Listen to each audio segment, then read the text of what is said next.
참 예수 믿는 것은 진짜 행복한 일입니다. 왜 행복한 일이냐면요, 우리가 한 예수를 믿고 천국을 향해서 가고 그리고 또 한 예수님의 뜻을 따르기 때문입니다. 그래서 예수 안에 하나가 되면 참 행복한 일이고, 이렇게 행복이 가득하면 바로 이곳이 천국이 됩니다. 자, 그런데 우리가 살고 있는 이 세상, 또 교회 이런 걸 보면 정말 우리가 같은 목적을 가지고 같이 가는데, 정말 교회 올 때 천국 같은 마음으로 올까? 그렇다면 정말 좋은 교회고 정말 행복한 교회입니다. 근데 가끔 가다 보면은 간혹, 전부 다 그런 건 아니고, 간혹 개 중에는 교회를 오기는 오는데 왠지 모르게 떠떠름하는 마음이 생길 때가 또 간혹 있습니다. 또 와서 보면 천국같이 보면 반가운 얼굴들이어야 되는데 왠지 모르게 조금 살짝 피하고 싶은 그런 마음이 생길 때가 있습니다. 참 같이 예수 믿고 같이 천국을 향해 가는데 이런 일이 왜 생길까? 저 나름대로 고민이 좀 충만합니다. 오늘 장로님 기도하실 때 목사님이 그 뜨거운 마음으로 사랑하는 마음을 가지라고 해서 아멘으로 크게 화답을 했는데, 그런 마음을 가지고 이제 목회를 돼야 되고 또 하려고 노력을 하고 있고, 물론 그렇게 마음 먹었다고 완벽한 건 아니고 나름대로만 노력을 하고 있습니다. 이번 기도원에 가서 또 기도하면서 생각한 게 그겁니다. 참 예수를 같이 믿고 교회 안에서 같이 예수를 믿고 같이 생활을 하는데 과연 우리 교회는 천국 같은 행복이 있을까? 간혹 들려오는 불협 화음의 소리를 들으면 이러면 안 되는데 하는 생각을 하면서 나름대로 고민을 좀 했습니다. 어떻게 하면 천국 같은 교회가 될까? 부디 원하기는 이거저거 다 떠나서 결론부터 천국 같은 교회가 되기를 축복하고, 천국 같은 가정이 되기를 축복하고, 천국 같은 부부가 되기를 축복하고, 천국 같은 부모와 자식이 될 수 있기를 주의 이름으로 축복합니다. 그리고 보니까 제 나름대로 고민하면서 묵상을 하면서 글을 썼어요. 그 글을 써가지고 오늘 목회 서신에 기록을 해놨는데, 나름대로 제가 묵상한 것이 뭐냐면 용서라고 하는 단어입니다. 용서라고 하는 단어가 있으면 거기는 정말 여러 가지 불편한 것들이 하나씩 잘 해소가 되고 거기에 기쁨이 있겠다. 그런데 이 용서라는 단어가 나에게 실천이 안 되면 정말 천국 같은 것은 멀리 보인다 하는 생각을 많이 했고, 정말 우리에게 용서가 얼마나 필요한가 하는 것을 묵상을 많이 해봤습니다. 레오나르도 다빈치, 천재 화가, 그분이 그린 그림들이 많이 있지요. 그 중에 많이 우리가 알고 있는 것이 최후의 만찬입니다. 최후의 만찬, 예수님이 마지막 만찬을 행할 때 12제자가 양쪽에 나란히 앉아있는 그 그림이지요. 레오나르도 다빈치가 그 그림을 그릴 때에 한 사람 한 사람, 그 사람의 특징, 그런 것들을 잘 표현을 했어요. 저 같은 사람은 그림을 워낙 못 그리기 때문에 옛날부터 학교 다닐 때 미술은 미를 받아서 아름답게 잘 그린다고 수우미양가, 미만 많이 받아가지고, 음악은 노래를 워낙 못해서 양호하다고 수우미양, 양호하다 해서 양을 많이 받았어요.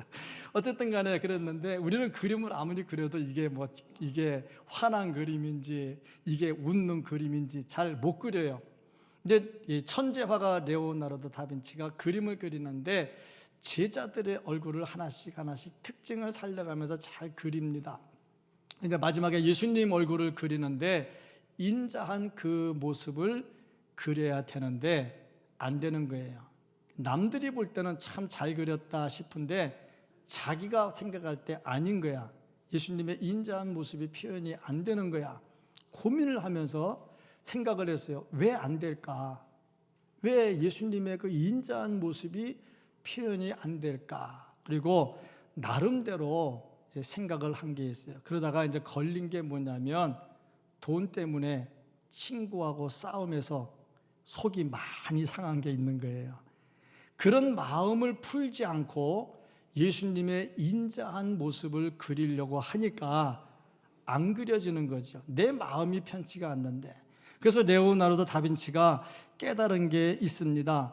사람이 재주 있는 손을 가졌다고 해서 동물과 구별되는 것은 아니다. 또 사람이 고도로 발달된 두뇌를 가지고 있다고 해서 가치가 있는 것도 아니다. 하나님의 나라가 그 마음속에 없으면 예술가도 될 수가 없고 사람다운 사람이 될 수가 없다 하는 것을 깨달았어요. 이게 무슨 말이냐면 내 안에 하나님의 나라가 없다면 똑똑한 것도 소용이 없고 재능이 좋은 것도 소용이 없고 내 마음에 하나님의 나라가 없다면 사람다운 사람이 아니다 하는 것을 깨달은 거죠. 그것을 깨닫고 이제 친구를 찾아갑니다. 친구 찾아가서 돈 때문에 마음 상한 거 다 이제 화해를 하고 용서를 해요. 그리고 용서하고 돌아와서 다시 화폭에 앉아서 그림을 그리는데 예수님의 인자한 얼굴이 슬슬 그려집니다. 그게 나온 것이 최후의 만찬의 완성작입니다. 자, 그걸 보니까 사람이 사는데 이 용서라는 것이 얼마나 중요한가 하는 것을 알 수가 있습니다. 예수님 말씀하실 때에 용서가 없이 예배를 드리면 그 예배 자체가 의미가 없다고 그랬어요.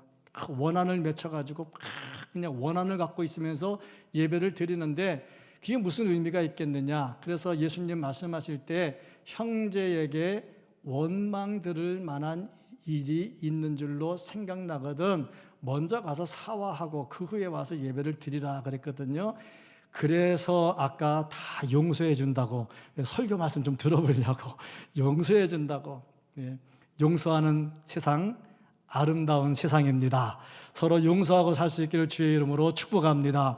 오늘 말씀은 용서하시는 하나님에 대한 말씀이 기록이 되어 있습니다.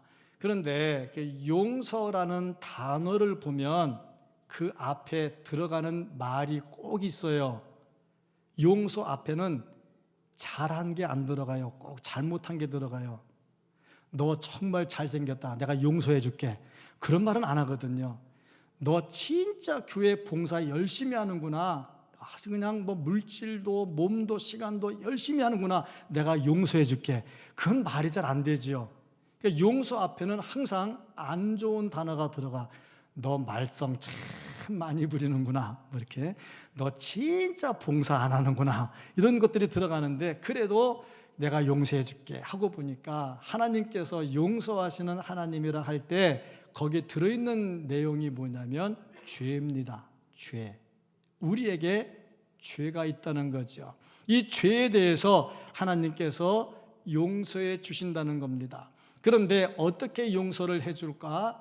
제사, 제도를 통해서 용서해 준다. 이 제사라고 하는 것은 동물, 소나 양이나 이런 것들, 염소 이런 것들을 잡아서 죽이는 거죠.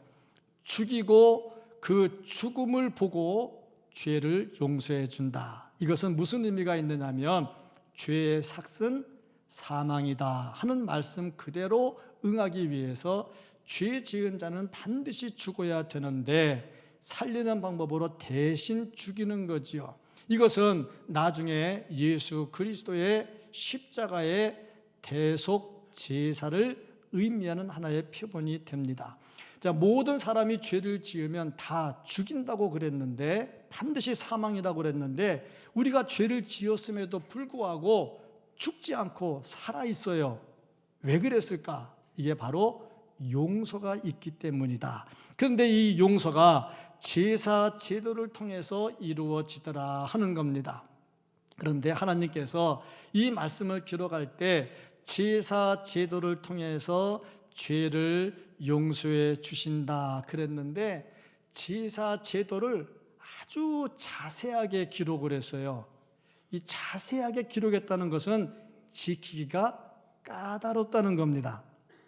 지키기가 까다롭게, 왜 하나님이 죄를 용서해 주는데 까다롭게 했을까? 우리 골탕 먹이려고 그랬을까? 그러고 보니 또 그런 거는 아니야. 그럼 왜 이렇게 까다롭게 했을까? 이유가 있다면, 뭐든지 자세하게 기록을 해놓으면 나중에 시비가 없어져요. 자세하게 기록을 해놓으면, 그리고 자세하게 기록을 해놓으면 그 일을 행할 때 조심해서 하나하나 지켜요. 예를 들어서 집 청소 좀 해놔라. 그러면 두리뭉술하게 청소 좀 해놔라 그랬어. 그 나름대로 그래 방만 좀 쓸면 되겠구나. 그리고 방만 쓸었어. 갔다 와서 너 왜 청소 안 했냐? 방 쓸었는데요. 그러잖아. 두리뭉술하면 그렇게 된다고. 그런데 청소 좀 해라. 청소할 곳은 방, 거실, 싱크대, 화장실이다. 청소할 때 비누칠해가지고 깨끗하게 잘해라. 그 다음에 물걸레로 닦는데 물걸레로 닦다가 물기 마르면 점점 생기니까 신문지로 싹 닦아내가지고 깨끗하게 하는 게 자세하게 해놓으면요, 그것을 자세하게 지키려고 하죠. 마찬가지로 하나님께서 우리에게 말씀을 주실 때, 제사 제도를 주실 때 자세하게 준 것은 그만큼 까다롭지만 지키면 정성을 다해서 지킨다는 거야. 근데 이렇게 안 주면 정성을 다 하지 않지요. 그럼 어떻게 죄 용서가 되겠느냐? 조목조목 잘 지킬 것을 말씀을 하고 있습니다. 복잡할수록 신경을 많이 쓴다는 거죠. 이렇게 하나님의 말씀을 따라서 제사를 잘 드릴 때에 하나님께서 그들의 죄를 사해 주시고 철저하게 모든 것들을 다 용서해 주신다. 그렇게 말씀을 했습니다. 이것을 기록해 놓은 것이 본문 말씀입니다. 하나님은 우리를 사랑하시기 때문에 우리의 죄를 용서해 주시는 분이십니다. 자, 그러면 무슨 죄를 용서해 줬는가? 오늘 말씀을 보니까 제사장들의 죄를 용서해 주는 것을 볼 수가 있습니다. 이 말씀을 보면 제사장도 죄를 범할 수 있다 하는 것을 우리에게 가르쳐 주는데, 이 4장은 죄를 범했을 때 어떻게 할까, 제사를 어떻게 할까 하고 기록을 해놓은 말씀인데, 제가 봉독하기는 27절부터 봉독을 했습니다마는 1절부터 마지막 35절까지 다 하나로 묶어서 이 말씀을 묵상을 해야 제대로 볼 수가 있어요. 1절부터 12절까지 말씀은 제사장이 죄를 지었을 때 어떻게 할까, 13절부터 21절까지 말씀은 온 회중이 죄를 지었을 때 어떻게 할까, 22절부터 26절까지 말씀은 족장, 지도자들이 죄를 지었을 때 어떻게 할까, 그리고 27절부터 31절까지 말씀은 평민이 죄를 지었을 때 어떻게 할까 하는 말씀을 구체적으로 기록을 했습니다. 그 중에 3절부터 12절까지의 말씀이 제사장이 죄를 지을 때 어떻게 할까 하는 겁니다. 제사장이 죄를 지었다? 이건 좀 심각합니다. 왜냐? 제사장은 백성들이 지은 죄를 하나님께 용서해 달라고 제사를 드리는 사람이야. 근데 자기가 먼저 죄를 지어? 그러면 하나님께 어떻게 제사를 드릴 수 있을까? 하나님 보실 때 얘야 너나 똑바로 해라. 그러면 그 제사가 어떻게 되겠습니까? 그러니까 제사장의 죄는 일반 사람들이 짓는 죄와 비교가 안 되는 거야. 나중에 보면 제사장이 죄를 짓고 드리는 제물과 이스라엘 전체가 죄를 짓고 드리는 제물이 똑같아요. 이걸 보면 한 사람이지만은 이스라엘 전체의 죄와 비중이 같다는 거지요. 왜냐하면 네가 죄를 지어서 백성들이 제사를 드려도 하나님께 상달이 안 되니 네 죄가 얼마나 크냐 이거죠. 그만큼 제사장의 죄가 크다 하는 것을 알 수가 있습니다. 또 이렇게 보니까 이 성도들의 입장에서는 제사장을 통해서 많은 것을 위로를 받습니다. 왜냐하면 제사장은 구별된 사람이거든요. 구별되었으면 일반 평민들보다 거룩하게 살아야지요. 당연히 거룩하게 살아야지요. 그렇기 때문에 제사장이 죄를 지으면 평민들이 막 분노를 하는 겁니다. 보통 사람들이 죄를 지으면 신문에 기사거리가 안 돼도요, 목사가 죄를 지으면 크게 나오거든요. 그걸 보면은 그만큼 중요하다 하는 거지요. 그리고 사람들은요, 대리만족이라는 게 있어요. 대리만족. 나는 못하지만 네가 대신 해주기 때문에 마음에 기쁨이 있어. 나는 부모가 교육에 대해서 관심이 없어서 공부를 안 시켰어. 근데 공부를 못해서, 그래서 이게 환히 맺혔어. 하고 싶은 걸 못했어. 그러니까 나는 결혼해서 애 낳아가지고 애 공부시키는데 막 모든 것을 투자를 하는 거야.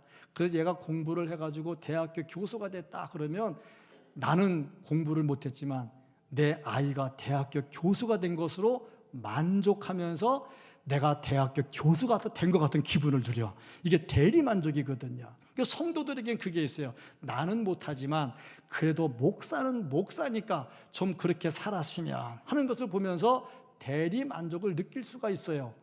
제가 오래됐습니다만 제 친구들 중에 군인 생활을 했던 친구들이 있어요. 얘들이 열심히 해가지고 진급이 잘 돼서 뭐 연간 장교 됐을 때, 뭐 좀 한 20년 전 얘기입니다. 연간 장교 됐을 때 친구들 모임에 가면요, 부부가 같이 모이는데 이 친구가 자기 아내를 부하 다루듯, 야, 너 막 그러면서 이거 해 저거 해 막 시키는 거예요. 난 도무지 이해가 안 가는 거야. 어떻게 아내한테 감히 근데 그거를, 야, 너는 왜 말을 그따위로 하냐, 이렇게 말하면 또 싫어하잖아. 뭐 사람들은 자기 잘못 지적해주면 싫어하잖아. 그래서 이제 빙 둘러서 한마디 하는 거죠. 야, 너 말 그렇게 하네. 나는 내 아내한테 지금도 존댓말 꼬박꼬박 하는데. 그랬더니, 야, 당연하잖아. 너는 목사잖아. 딱 그러는 거예요. 야, 그게 목사하고 군인하고 무슨 상관이냐 했더니, 너는 사람들이 못하는 걸 하는 목사잖아 하고 얘기하더라고요. 제가 그때 느낀 거예요. 대리만족. 나는 못하고 안 하지만 네가 해줌으로 인해서 내가 기다리는 것이 채워진다 이 말이죠. 그런 의미에서 제사장이 죄를 지었다, 분개할 일이죠. 굉장히 분노할 일들이 일어나더라 하는 겁니다. 그런데 이 말씀을 잘 묵상해서 보니까 제사장이 개인적 죄를 지은 것은 아닌 것 같아요. 무슨 죄를 지었느냐?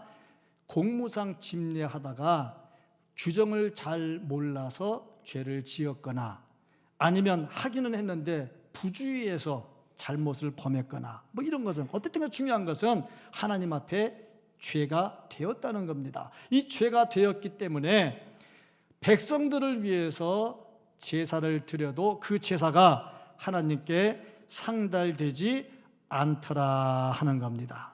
그런 의미에서 이 죄가 크다. 그런데 그 죄도 다 용서해 주신다 하는 겁니다. 용서하시는 하나님이라 이 말씀이죠. 이거는 뭐 제사장, 목사에게만 해당되는 것이 아니고 우리 모두에게 해당이 됩니다. 왜냐하면 신약 시대에는 제사장이 없어요. 우리 모두가 다 만인 제사장입니다. 다 제사거든요. 구별되었어요. 세상과 구별되었어요. 그러니까 구별된 우리이기 때문에 더 거룩한 모습으로 살아야지요. 그럼에도 불구하고 죄를 지을 수가 있다 하는 거죠. 3절에 보면 제사장이 지은 죄 수소 한 마리라 그랬어요. 근데 13절에 보면 온 백성이 짓는 죄도 수소 한 마리라 그랬어요. 같은 비중을 가지고 제사를 드렸다 하는 겁니다. 어쨌든 중요한 것은 그 과실이 크고 이것을 사하기 위해서는 반드시 제사를 드려야 된다 하는 거죠. 죄를 감추려고 해서도 안 되고, 죄를 합리화하려고 해서도 안 되고, 죄를 변명해서도 안 된다 이겁니다. 죄는 주께 고백하고 용서를 받아야 됩니다. 하나님께서 용서해 주신다 말씀을 했습니다. 그 다음에 볼 수 있는 것이, 율법을 온전히 지키는 의인은 세상에 아무도 없다는 거지요. 오늘 이 본문 말씀을 통해서 가르쳐 주는 겁니다. 13절부터 21절까지 말씀을 보면은 이스라엘의 온 회중이 죄를 짓습니다. 22절부터 26절까지 보면 족장, 지도자들이 죄를 짓습니다. 또 27절부터 31절까지 보면 평민들이 죄를 짓습니다. 이게 완전히 다 죄를 지어요. 구약의 선지서를 읽으면서 보면요, 가슴이 답답할 때가 많아요. 시대가 그래도 살려면 누구 하나는 살아있어야 돼. 지도자가 살아있든지 아니면 백성이 살아있든지 교육이 살아있든지 그러면 미래가 있어요. 근데 이 구약 선지서를 보면요, 제사장이 타락해요. 선지자가 타락해요. 왕, 지도자가 타락해요. 백성들이 타락해요. 모두 다 타락해버려요. 참 안타깝다는 생각이 들어요. 오늘 이 말씀도 보니까 제사장이 죄를 지었지요. 평민이 죄를 지었지요. 온 이스라엘이 죄를 지었지요. 지도자가, 족장들이 죄를 짓습니다. 얼마나 답답한가. 그러고 보니 로마서 3장 23절에 보니까 모든 사람이 죄를 범하였음에 하나님의 영광에 이르지 못하더니 모든 사람이 다 죄를 짓더라 이겁니다. 여기서 예배된 사람이 누가 있을까? 한 사람도 없어요. 그러면 이 죄를 졌으면 다 죽어야 되는데 안 죽으려면 어떻게 되느냐? 그래서 속죄하는 제사를 드리게 되더라 하는 겁니다. 아무도 죄 안 지은 사람이 없어요. 이스라엘 백성이 포로로 잡혀갔습니다. 포로로 잡혀가서 그들이 회개를 하면서 뭘 했냐면, 왜 우리가 하나님 믿는 백성인데 이렇게 고난을 당하고 나라 빼앗기고 포로로 왔을까? 이유가 뭘까? 그리고 회개하면서 묵상한 게 뭐냐면 말씀을 안 지켰기 때문이다. 그들이 가진 말씀이 뭡니까? 모세오경이잖아요. 율법이잖아요. 그래서 율법을 연구했어요. 도대체 뭘 안 지켰냐? 그리고 율법을 다 쪼갰어요. 하라, 하지 마라, 하라, 하지 마라 쭉 했더니 613가지가 나오는 거야. 613가지를 안 한 거야. 그 중에 365가지는 하지 말라 했는데 그걸 한 거야. 218개 하라 그랬는데 그건 안 한 거야. 그러니까 하라는 거는 안 하고 하지 말라는 건 하고, 근데 다 안 했느냐? 아니죠. 많이 지켰죠. 근데 중요한 거, 그 중에 하나도 안 틀리고 이거 다 지킨 사람이 있느냐 하는 거예요. 없어요. 의인은 없나니 하나도 없다고 그랬거든요. 다 행해야 의인이지 그 중에 하나만 범해도 죄인이거든요. 부자 청년이 예수님을 찾아왔습니다. 마태복음 19장 얘기입니다. 내가 어떻게 하면 영생을 얻겠습니까? 예수님께서 이거 해라, 이거 하라 몇 가지를 말씀하셨는데 그 말씀을 보니까 십계명이요, 율법이에요. 그때 이 청년이 하는 말이 내가 다 지켰습니다. 참 예수님 보니 가소롭지요. 이거 다 지킬 사람이 어디에 있냐고. 근데 참 사람이 교만해지면 자기가 똑똑하다고 생각하는 것 같아. 의롭다고 생각하는 것 같아. 예수님이 글을 보니까 아직 멀었거든요. 무엇보다 돈에 대해서 욕심이 많아. 이 사람이 돈이 많은 부자야. 그래서 예수님께서 말씀하십니다. 네 있는 재산을 팔아서 가난한 사람들을 구제를 해라. 복지 좀 신경 써라. 그 얘기죠. 그때 이 사람이 돈이 많은 거로 낙심해서 돌아가 버립니다. 뭘 말합니까? 완벽하지 않거든요. 근데 우리의 문제가 그거예요. 완벽하지 않은데 지적해주면 싫어하고 완벽하다고 생각을 하는 거죠. 다 그렇습니다. 뭐 너나 할 것 없이 다 그렇습니다. 사람은 이 잘못을 안 범하고 살 수가 없어요. 로만 캐톨릭에서는 교황 무오설을 주장을 합니다. 교황이 공적으로 선언한 사실은 잘못된 것이 없다는 거죠. 무오, 오류가 없다는 얘기예요. 그러면 오류가 없다면 다시 번복하는 일이 생기면 안 돼요. 그런데 번복합니다. 이 말은 무슨 말입니까? 오류가 있다는 얘기입니다. 사람은 완벽할 수가 없어요. 우리 사람은 두 종류입니다. 첫째, 죄를 짓고 그대로 사는 죄인과, 둘째, 죄를 짓고 회개하고 용서받은 의인과. 그러니까 결국엔 다 죄와 상관이 없는 사람이 아무도 없다. 어떻게 하면 죄를 용서받느냐? 속죄의 제사를 통해서. 이것은 예수 그리스도의 십자가를 말합니다. 이것으로 인해서 죄 용서함을 받고 은혜로 구원을 받는 겁니다. 근데 이 모든 것이, 모든 사람이 다 죄를 범했는데 이 은혜를 하나님께서 주시는데 용서해 주시면서 그를 의인으로 만들어 주신다는 겁니다. 주님, 하나님은 우리를 용서하시는 하나님이십니다. 자, 그러면 용서해 주실 때 뭘 용서해 줄까? 그리고 보니까 우리가 용서받지 못할 죄는 하나도 없더라 하는 겁니다.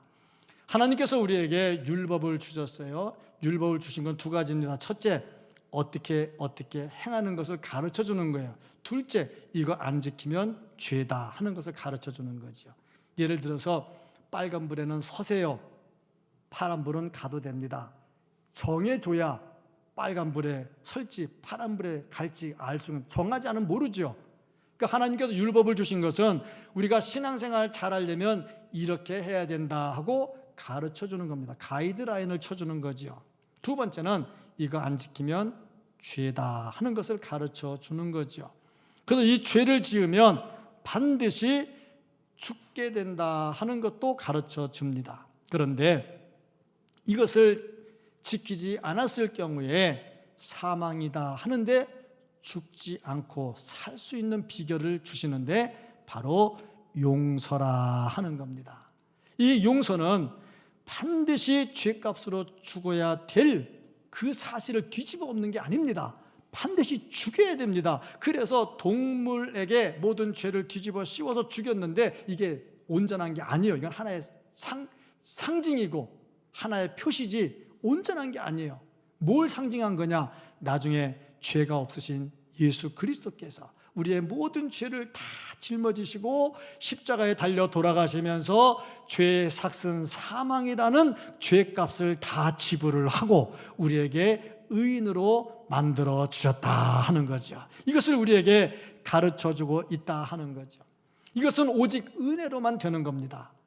죄 사함을 위해서 하나님께 고백하고 하나님께 엎드린 자에게 하나님께서 베풀어 주신 은혜로 되는 거죠. 이거 없이 사람이 자기 힘으로 내가 죄를 지었으니까 내 몸을 괴롭게 하면 내가 죄가 없어질 거야, 내가 의인이 될 거야. 그래서 고행주의를 택하는 사람들은 유리를 막 깨트려가지고 유리 조각 그 날카로운 데다 몸을 막 그냥 비벼가지고 몸에 상처를 내요. 또 더 심한 사람은 사기 그릇을 깨트려가지고 그 날카로운 사기 그릇에 온몸을 문질러가지고 그렇다고 죄가 없어지냐고. 또 들어오거든요. 죄는요 없어지지 않아요. 죄는 오직 은혜로 없어집니다.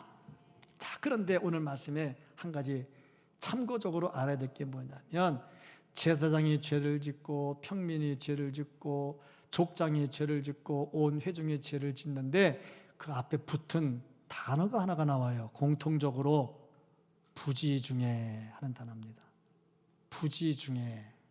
이 말은 고의적으로 한 게 아니라 하는 말입니다.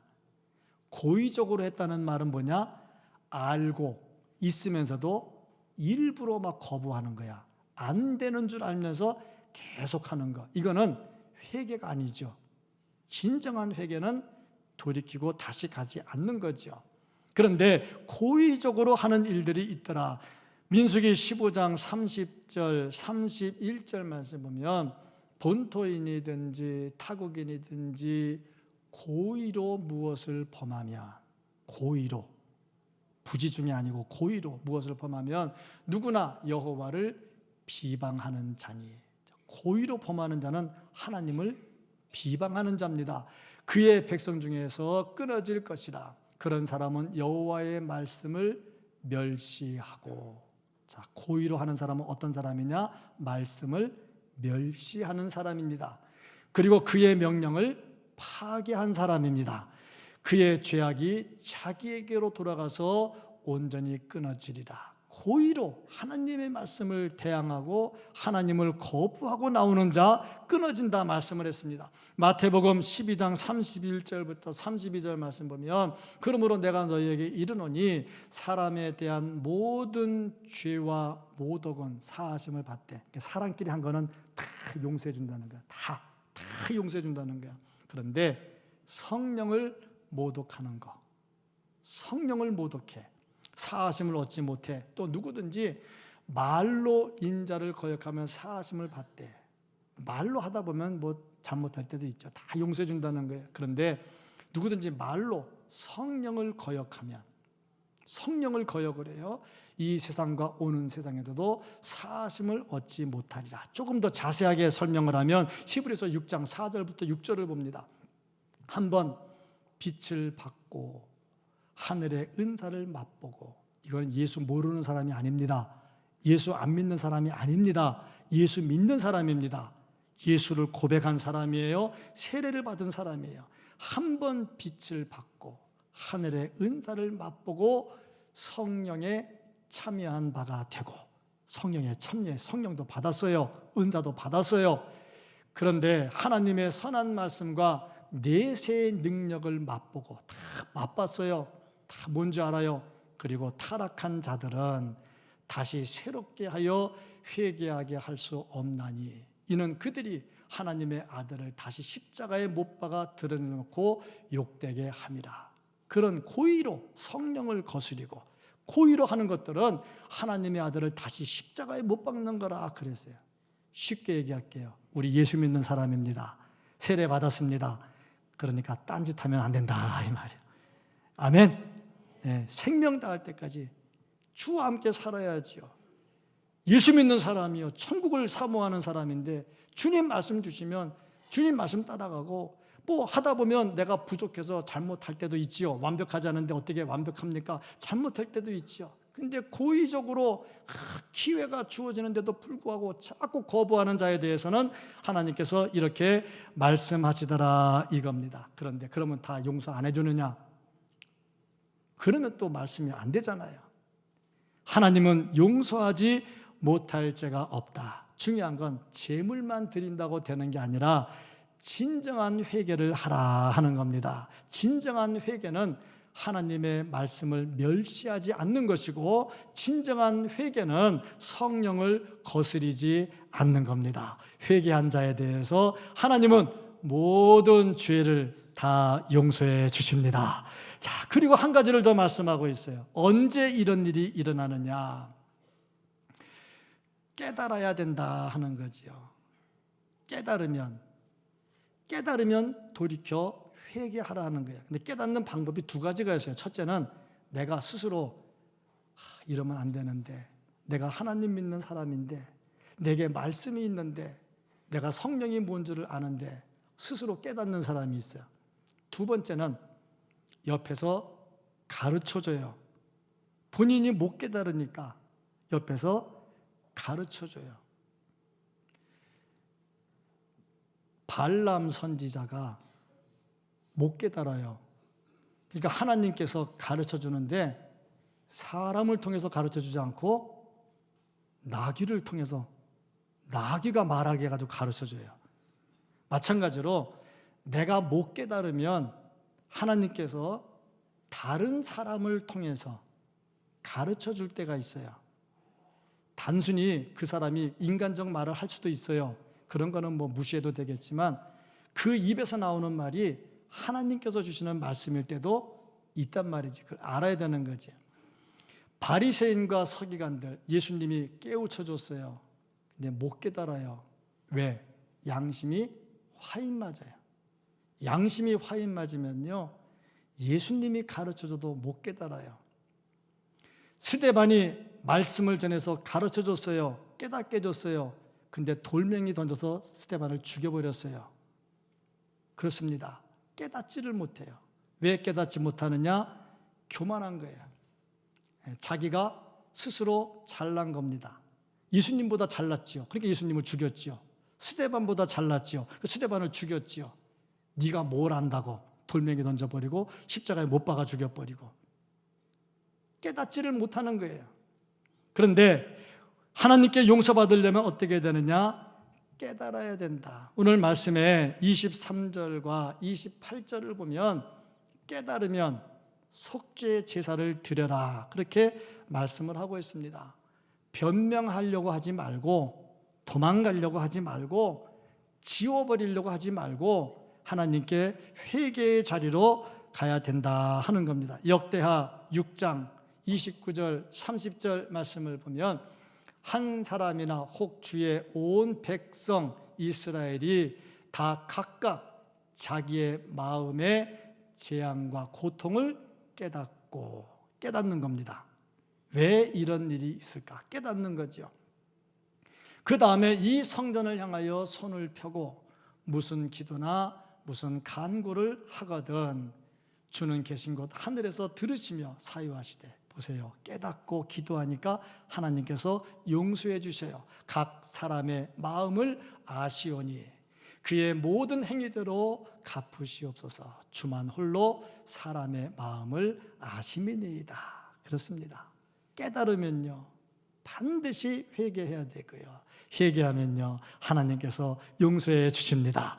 뭐 사람마다 다 다르겠죠. 이건 죄다 아니다 나름대로 다르겠죠. 근데 말씀이 평가해 주잖아요. 말씀에 근거해서 내가 잘못한 것이 무엇인가 깨닫고 회개하면 하나님께서 용서해 주신다 하는 겁니다.